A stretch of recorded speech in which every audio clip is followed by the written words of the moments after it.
Welcome to another episode of Reading with Pak Steven. Now you can see Mr. Ted's got a new little friend here today. I wonder what his name is. We'll find out later. Okay, remember Ted's wearing glasses now because he couldn't see without them. Just like me, Mr. Ted.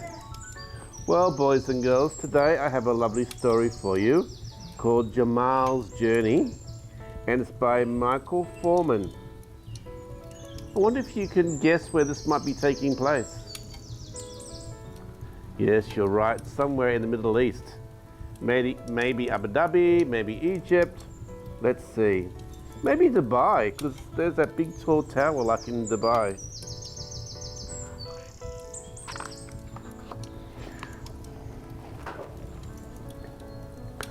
Walk, walk, walk. That's what camels do.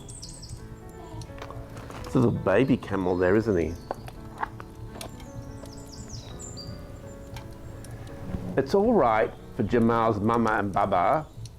They've got long legs. He has little legs, so it's hard for him to keep up.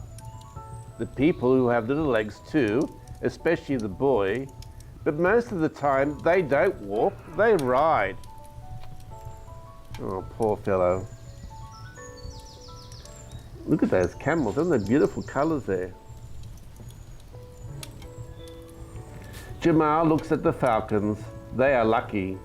The birds get carried everywhere except when they soar through the sky, hunting the small creatures of the desert.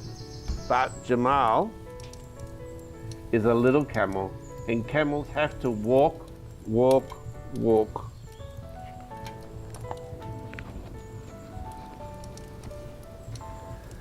Suddenly, there's a roaring noise. Jamal doesn't know what is happening. There is sand everywhere, whooshing, whirling in the wild wind. Sand in his eyes, sand in his nose, and sand in his ears. Mama, Baba, cries Jamal. Now there is sand in his mouth. He turns his back to the howling wind, making himself as small as possible.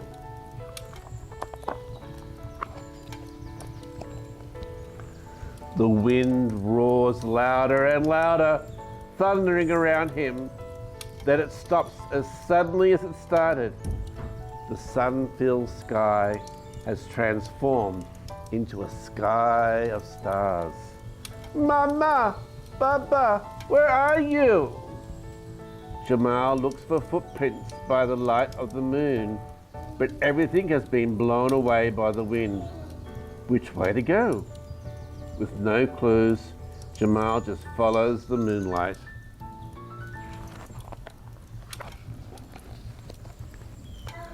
Finally, dawn breaks across the empty land of sand. But it's not quite empty. A tiny head with twitching ears is looking at Jamal. It's a gerbil.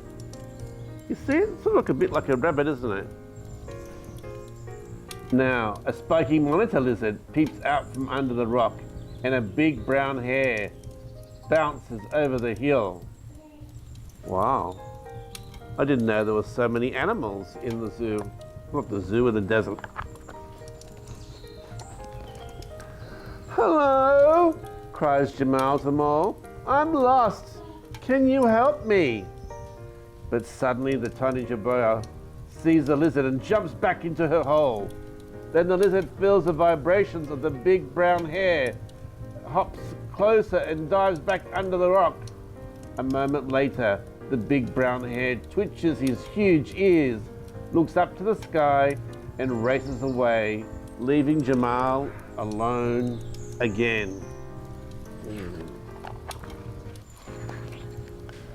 The lizard frightened the gerbil. The hare frightened the lizard. But what frightened the hare? Jamal looks up to the sky and spots a tiny dot high in the blue, spiraling towards him. What's gonna happen? It's a falcon, like the ones who ride on Mama and Baba. She hovers in front of Jamal and then flies in a big loop. As the little camel walks towards the falcon, she flies a little further away and loops again and loops again. Jamal smiles. This is fun. Jamal follows the falcon as it circles through the sky towards the distant dunes. It's hot work climbing hills with little legs. Oh, cries Jamal, I can see a great city far away, and beyond that the shining sea. The falcon zooms off towards a cloud of dust that is moving slowly across the sand plain, and Jamal gallops after her. In a short time, she is whirling and looping in the air with the other falcons, and the dust cloud has turned and is coming back towards Jamal. Mama, Baba! Jamal cries. But ahead of them, all is the boy. He's racing across the sand to hug his friend. Together they all set off towards the faraway city. Jamal stays close to Mama and Baba, and the boy walks beside him. He doesn't want his camel to get lost ever again. Oh wow, look at this. A marketplace. Jamal has never been in a city before. It's so busy, so noisy. The market, the boats, the sea, so exciting. Wow. Oh, look, is that like a present he's got for him? See, he's got a little present for him. Now Jamal knows the world is more than just sand. When his legs are long and strong, he wants to see it all. Wow. I think that maybe they're trading, maybe they've got these things, they're going to sell them to the market maybe. One day, the boy will ride on him, and Jamal will walk, far and wide from the gleaming cities to the shining seas. And he will always take his friendly falcon along, just in case they get lost. Well, what a lovely story. I hope you enjoyed that. I look forward to seeing you next time on Reading with Pak Steven.